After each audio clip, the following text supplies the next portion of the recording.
बाबा नमस्कार करतो.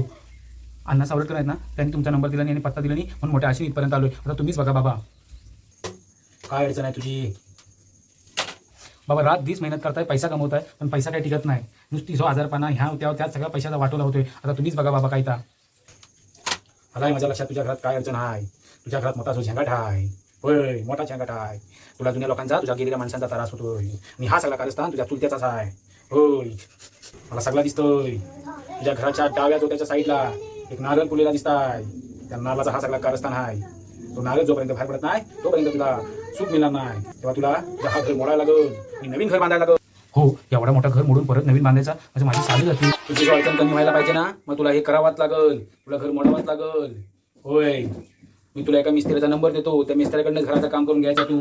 हा त्याच्याकडनं करून घेतलास तर तुला चांगला सुख मिळेल, समृद्धी मिळेल आणि तुला सगळा त्रास दूर होईल. मागे मी तुला नंबर व्हॉट्सअप पाठवता, त्याच्याकडनं तू काम करून घ्यायचा.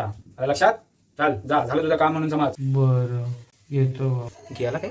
गेला. अण्णाला फोन लावते. हॅलो अण्णा, तुम्ही पाठवलं गिऱ्हाईक काटलाय बरं. हां कमिशन मला पाठवून द्या आणि कॉन्ट्रॅक्ट तुमच्या जावयालाच मिळणार घराचा नक्की. होय आणि घराला लागणाऱ्या चिरा वाळू खडी सगळं आपल्याकडनं घ्यायचं. त्या सांगा तुमच्या जावयाला. होय आणि तुम्ही सांगता तोच नाव सांगितलंय. तुमच्या चुलत्यानं देवस्की करायला सांगितलंय. आता उलटे उरावर चढतील दोघं एकामेकाच्या. तुम्ही माझ्या बघा तिथनं. ठेवू काय? समझ रहे हो ना?